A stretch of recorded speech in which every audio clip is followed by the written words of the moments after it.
Hi అందరికీ. ఈరోజు నా మార్నింగ్ రొటీన్ ఏంటో చూపిస్తున్నాను. మార్నింగ్ లేచి వెజిటేబుల్స్ కట్ చేసుకొని బ్రేక్ఫాస్ట్ ప్రిపేర్ చేసి పెద్ద బాబుని లేపుతానండి. పెద్ద బాబుకి స్నానం చేపించి పెద్ద బాబుని దేవుడికి దండం పెట్టుకొని పెద్ద బాబుకి బ్రేక్ఫాస్ట్ పెట్టానండి. కానీ తినట్లేడు. అట్లా అని నేను రంగంలోకి దిగి పెద్ద బాబుకి బ్రేక్ఫాస్ట్ తినిపించానండి.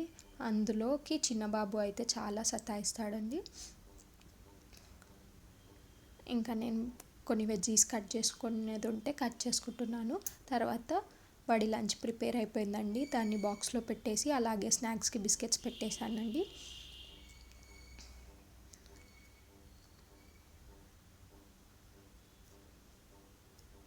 తర్వాత చిన్న బాబుకి అయితే తినిపిస్తున్నాను. కానీ తినడండి, చాలా సతాయిస్తాడు.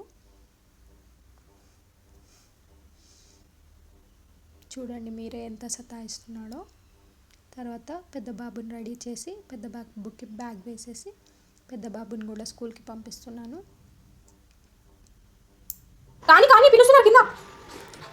అన్నతో తమ్ముడు ఫాలో అవుతాడు.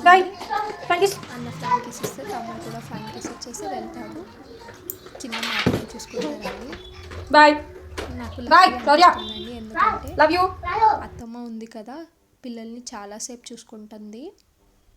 అలాగే నేను డీటాక్స్ వాటర్ తాగుతానండి. డీటాక్స్ వాటర్ తాగి మళ్ళీ నా పని నేను స్టార్ట్ చేశానండి. బ్రేక్ఫాస్ట్ ప్రిపేర్ చేస్తున్నానండి. ఈరోజు బ్యాంబినో ప్రిపేర్ చేశాను. అలాగే చారు కూడా చేస్తున్నాను. మధ్యలో చిన్నోడు వచ్చి ఏడుస్తుంటే వాడిని ప్యాంపర్ చేసేసి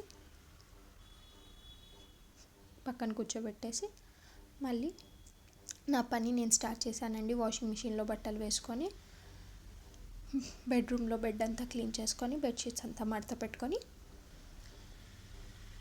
మళ్ళీ వెళ్ళి కిచెన్లోకి వెళ్ళి పప్పుకి పాలకూర కట్ చేసుకొని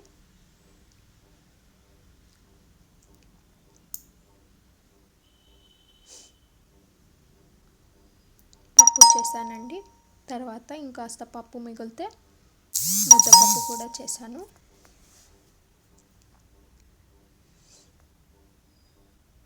పాలకూర పప్పు అంటే ఎంతమందికి ఇష్టమో కామెంట్ చేయండి. ఇంకా నా బ్రేక్ఫాస్ట్ చేస్తున్నానండి, తింటున్నాను. చిన్న బాబు వచ్చి సతాయిస్తుంటే వాడికి టీవీ పెట్టానండి.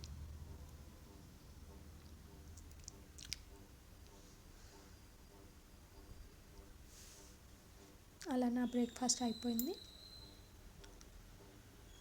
ముద్దపప్పు కూడా అయ్యిందండి.